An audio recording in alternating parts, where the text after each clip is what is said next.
Nah, ini Asmaul Husna yang kelima ini selain disebutkan di dalam Al-Quran, begitu juga di dalam doa-doanya Rasulullah Shallallahu Alaihi Wasallam.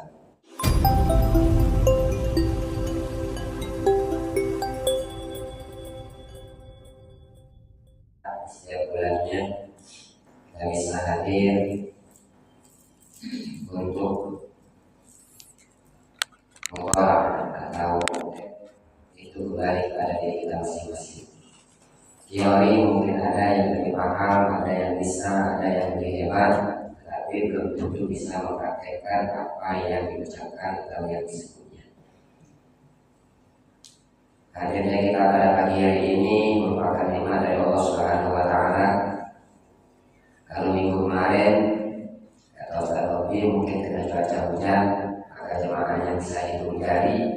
Ternyata cuaca cerah pun masih jamaahnya tetap dalam hitungan jari. Berarti yang bermasalah itu bukan cuaca yang zahir, bisa saja yang bermasalah itu di cuaca yang tidak nampak, yang secara batinnya. Mudah-mudahan kita semua diberikan keistiqomahan oleh Allah Subhanahu Wa Taala, karena kewajiban kita kepada Allah Subhanahu Wa Taala itu bukan hanya beribadah secara zahir, secara fisik, tetapi kewajiban kita bagaimana ibadah kita itu betul-betul bermanfaat atau ada nilainya di hadapan Allah Subhanahu Wa Taala.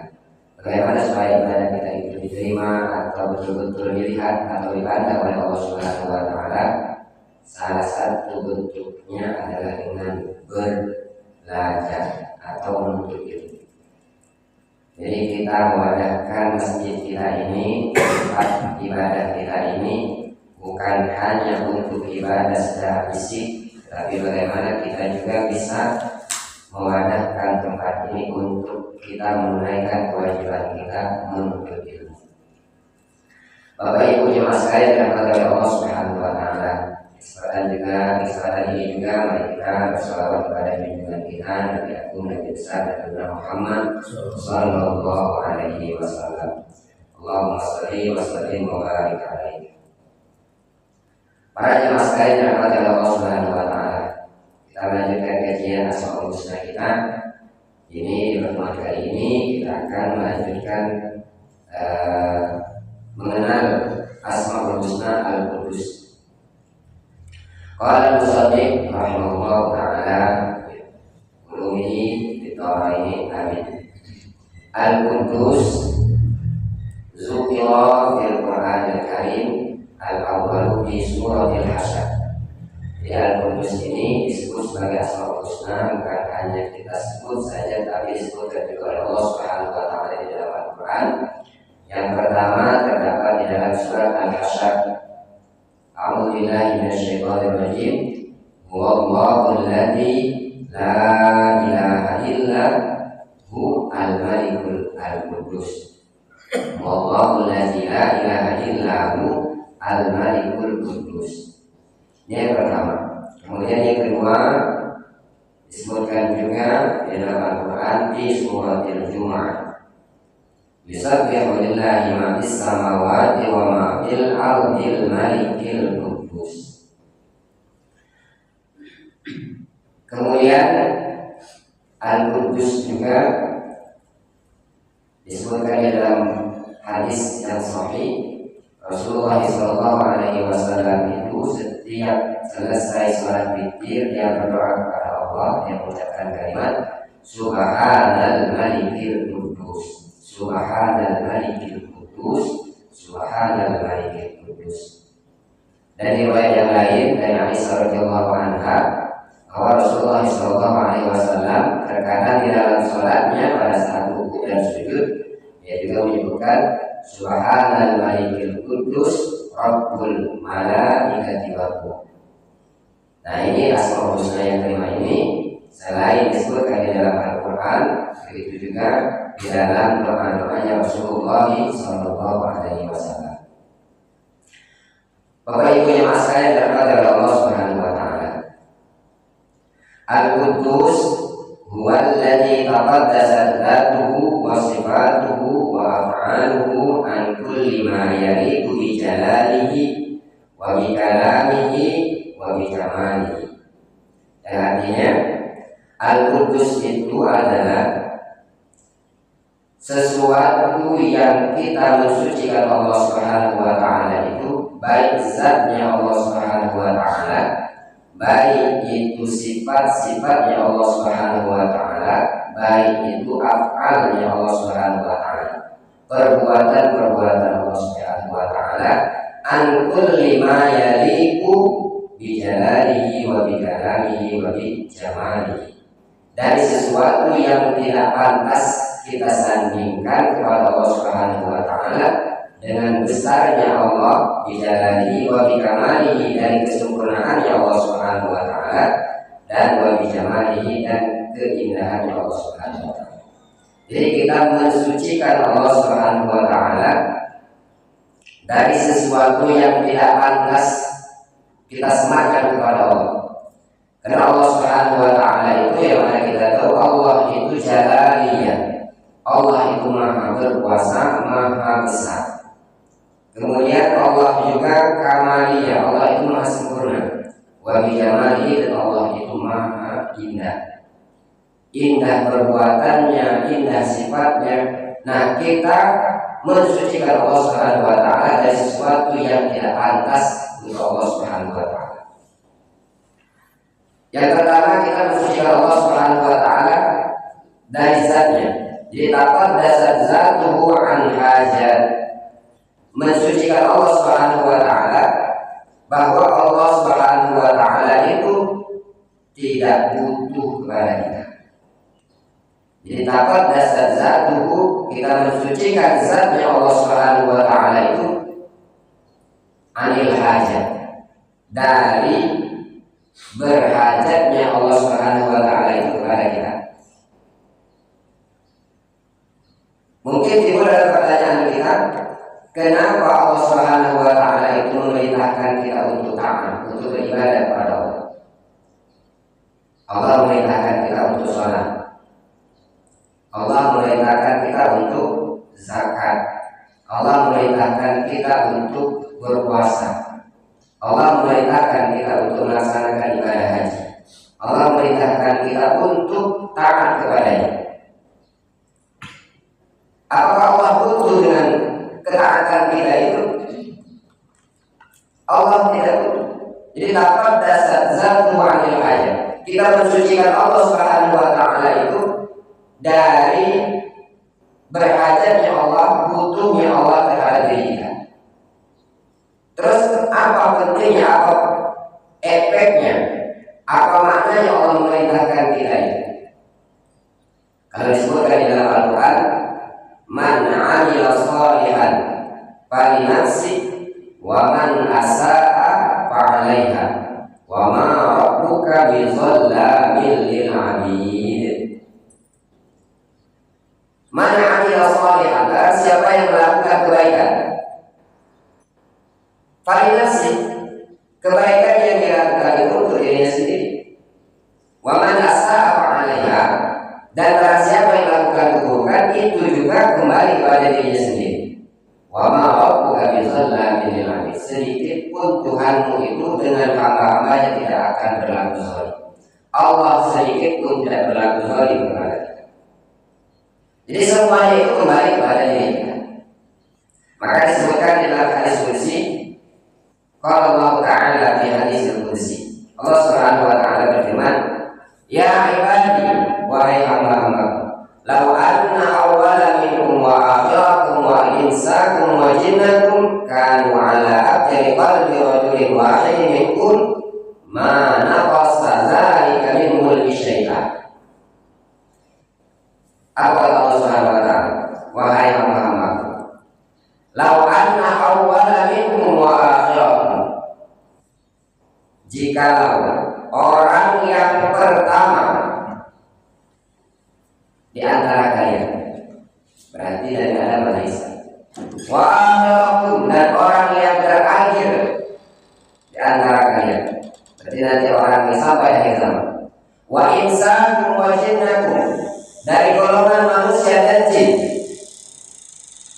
Kanu ala aqdari qalbi rajulin wahid.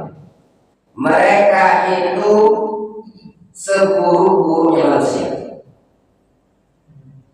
Jadi mulai dari Adam sampai dunia kiamat, mereka itu adalah semuanya itu seburuk-buruknya manusia.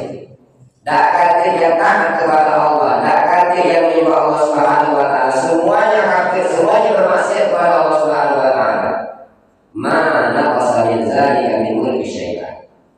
Sedikit pun kata Allah Subhanahu wa taala itu tidak mengurangi kemuliaan.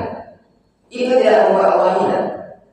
Itu tidak membuat Allah itu menjadi berhenti menjadi Tuhan. Membuat Allah berkurang kemuliaan.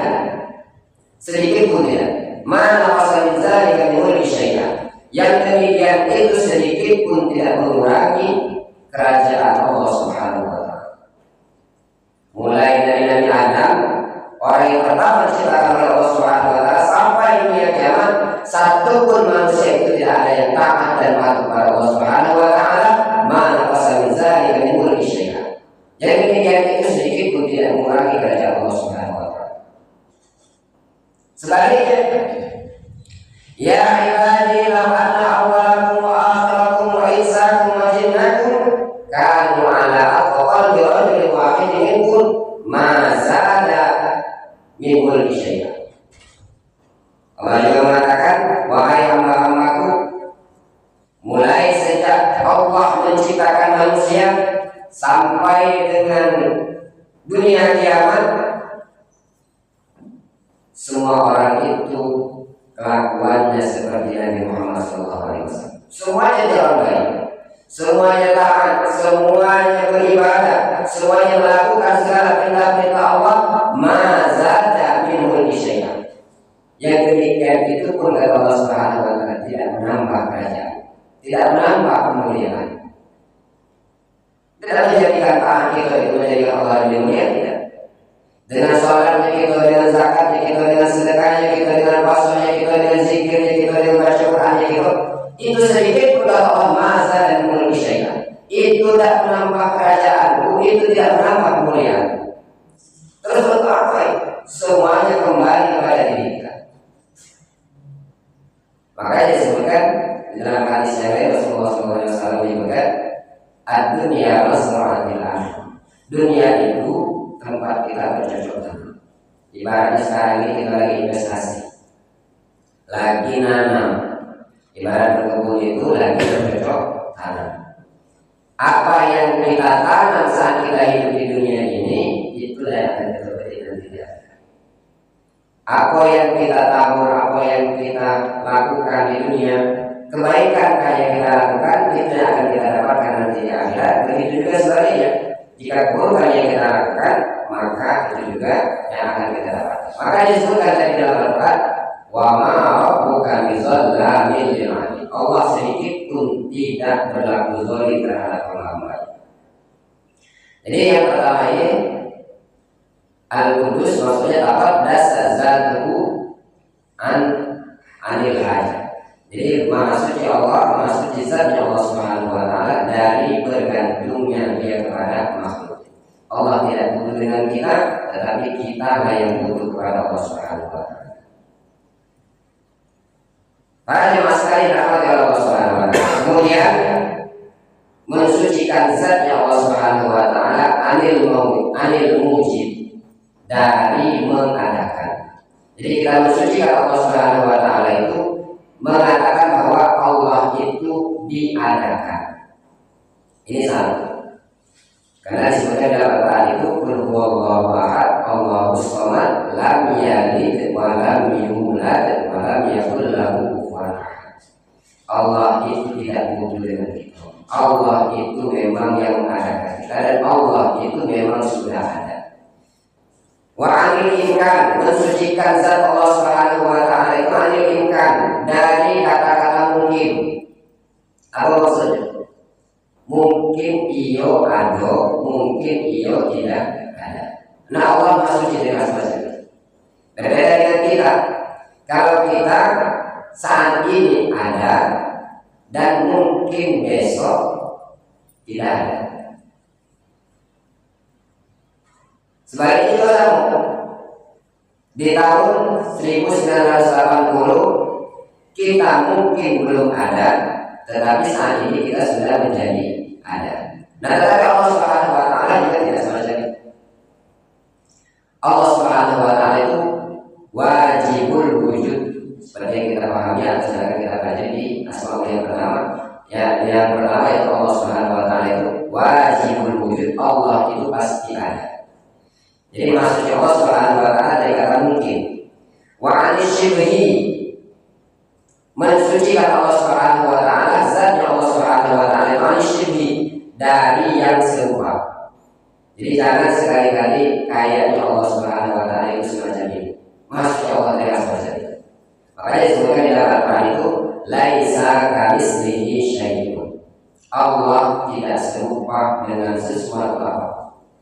Jadi jangan nyuruh Allah apa pikiran kita urusannya Allah tidak. Maha besar di situ bukan berarti besar dalam bentuk fisik. Jadi Allah Maha Suci dan Allah Subhanahu wa taala itu anisyibhi, dari yang serupa. Kemudian mensucikan zat Allah Subhanahu wa taala anit tarkib. Anit tarkib itu jangan sekali-kali kita menganggap Allah itu tersusun. Kalau kita ini jasmani kita ini tersusun. Ada mata, ada telinga, ada kepala, ada rambut, ada kaki, ada tangan, itu tersusun. Nah, Allah Subhanahu wa taala Maha Suci dari asmanya. Wa 'anil makan, dan Maha Suci zat Allah itu dari tempat.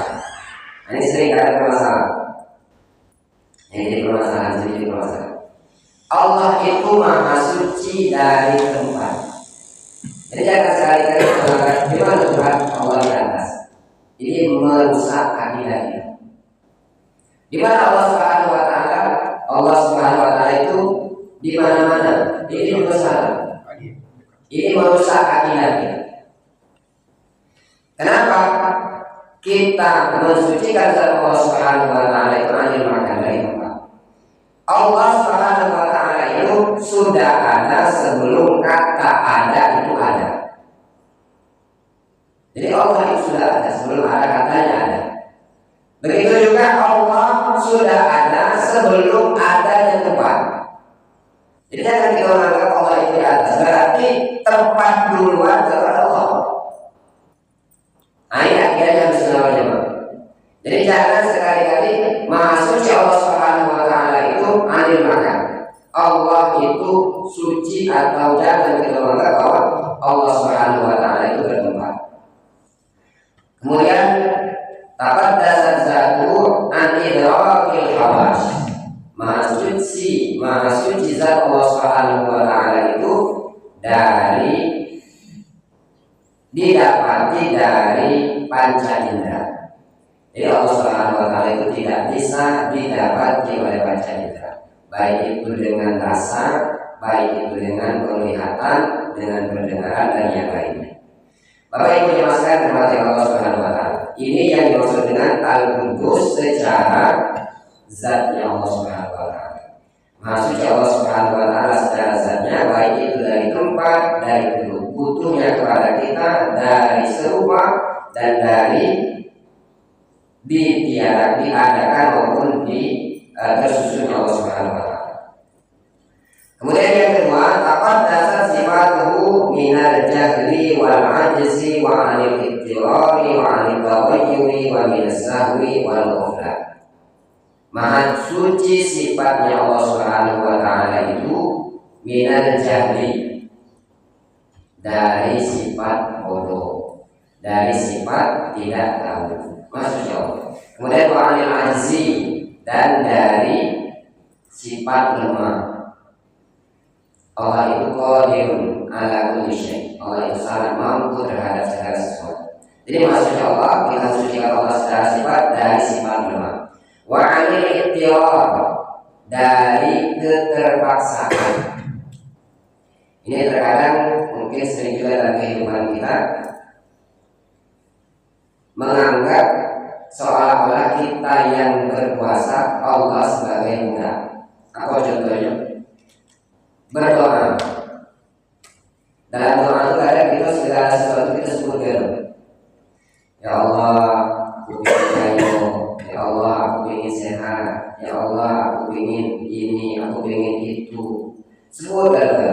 Seolah-olah kita yang Tuhan, Allah itu sebagai budak. Nah, Allah Maha Suci dalam semacam itu. Apalagi kita beranggapan, nah, barusan kita berdoa kabul. Seolah-olah doa kita itu mengintimidasi Allah Subhanahu wa Ta'ala. Dengan kita berdoa, akhirnya hajat kita terkabul. Nah, ini salah. Kenapa? Karena Allah itu Maha Suci anil ikhtiar. Allah itu Maha Suci dari keterpaksaan. Nah, sholat lagi 24 jam kalau kata Allah tidak. Nah, cak mana pun kita beribadah kepada Allah Subhanahu wa Ta'ala, kalau kata Allah belum terjadi, itu tidak akan terjadi. Kenapa? Karena Allah Subhanahu wa Ta'ala itu takat dasar sifat anil ikhtiar. Allah itu secara sifatnya dia tidak akan terpaksa dengan apa yang dilakukan oleh makhluk. Wa anil taghayyur, Allah Subhanahu wa Ta'ala juga tidak akan berubah. Kalau dulu Allah itu ada, selama-lamanya Allah itu ada. Kalau dari azalinya Allah Subhanahu wa Ta'ala itu Maha Mulia, sampai kapanpun Allah itu Maha Mulia. Ini sangat berbeda dengan makhluk. Begitu juga wa anis sahwi wa anil ghaflah. Dan maksudnya Allah Subhanahu wa Ta'ala itu dari sifat lupa dan dari sifat lengah. Bapak Ibu jemaah sekalian yang dirahmati oleh Allah Subhanahu wa Ta'ala. Kemudian itu yang kedua. Jadi mensucikan Allah secara zatnya, kemudian kita mensucikan Allah secara sifatnya. Sekarang yang ketiga, takat dasar asma'uhu anil ikhtira'an. Maha suci Allah Subhanahu wa Ta'ala itu Maha suci nama-nama Allah Subhanahu wa Ta'ala itu dari buatan-buatan manusia. Karena asma'ahu tauqifiyah. Karena nama-nama Allah Subhanahu wa Ta'ala itu tauqifiyah. Jadi kalau misalkan kita berdoa kepada Allah Subhanahu wa Ta'ala itu disebutkan dalam Al-Quran itu, berdoa kamu kepada Allah Subhanahu wa Ta'ala dengan menyebutkan nama-nama Asmaul Husna. Selain dari Asmaul Husna, jangan kita ucapkan walaupun maknanya baik. Apa contohnya? Al-Khair. Al-Khair itu baik, tapi jangan menyerukan Allah Subhanahu wa Ta'ala itu ya Khair. Kenapa? Itu bukan Asmaul Husna. Hasan itu juga baik. Jangan kita memuji atau misalkan memanggil Allah Subhanahu wa Ta'ala itu ya Hasan. Kenapa? Karena itu juga bukan Asmaul Husna. Jadi takkan dasar asma'u anil ikhtira'an. Kemudian yang keempat, takkan dasar af'alahu anil batil wa minal idhrati wa anil zulmi wal asad. Maha suci Allah Subhanahu wa Ta'ala secara perbuatannya anil batil. Allah Subhanahu wa Ta'ala itu apapun yang Allah berbuat itu tidak mungkin batil, tidak mungkin itu sesuatu yang buruk.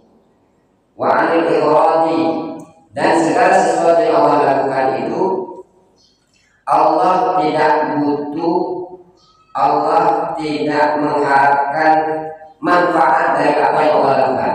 Terus berbeda dengan kita, Allah menciptakan langit sedikit pun Allah tidak butuh manfaat dari langit. Allah menciptakan hujan sama Allah juga tidak butuh dari apa yang Allah ciptakan itu. Dengan kita Allah menciptakan kita untuk juga Allah tidak butuh. Seperti kita jelaskan di awal. Kemudian ma'ani zulmi, maha suci perbuatan Allah itu dari kata zalim. Seperti yang kita sebutkan tadi, wa ma'abuka bizallamin lil abid. Allah Subhanahu wa Ta'ala itu dan mungkin beliau melakukan kezaliman terhadap hamba-hambanya. Nah, mungkin di sini timbul pertanyaan di dalam diri kita. Kenapa ada orang yang sakit? Kenapa ada orang yang mendapat musibah? Kalau disebutkan Allah itu tidak zalim. Makanya di sini diceritakan dari Sayyid Murtada Az-Zabidi bahwa di di zaman Bani Israil, mereka menganggap Allah itu berbuat zalim. Jadi ya, Bani Israil ini menganggap bahwa Allah itu zalim. Dia berkata, Allah Subhanahu wa taala yang menciptakan manusia. Kemudian gerak-gerak manusia Allah juga yang menciptakannya. Semua yang dilakukan oleh manusia itu Allah yang menciptakannya. Ini kata Bani Israil. Tetapi nanti akhirat katanya ada yang masuk surga, ada yang masuk neraka. Apakah itu Allah tidak disebut sebagai zalim? Padahal Allah yang menciptakan kita. Perbuatan kita Allah juga yang menggerakkannya. Tetapi nanti pada saat di akhirat ada yang masuk surga, ada yang masuk neraka. Lalu Allah Subhanahu wa taala mewahyukan kepada nabi yang diutus pada masa itu. Wahai Nabi, katakan kepada umat engkau, para Bani Israil itu tadi, supaya mereka menanam gandum, kemudian gandum itu dirawat. Jadi disuruh bertanaman, berkebun, tanam gandum. Jadi Nabi yang ditanyakan oleh Bani Israil itu dia tidak langsung jawab, tapi dia mendapatkan wahyu dari Allah Subhanahu wa taala supaya Bani Israil ini memikirkan yang disebut dari bahwa Allah zalim itu apa zalim dan tidak, maka disuruhlah dia menanam gandum.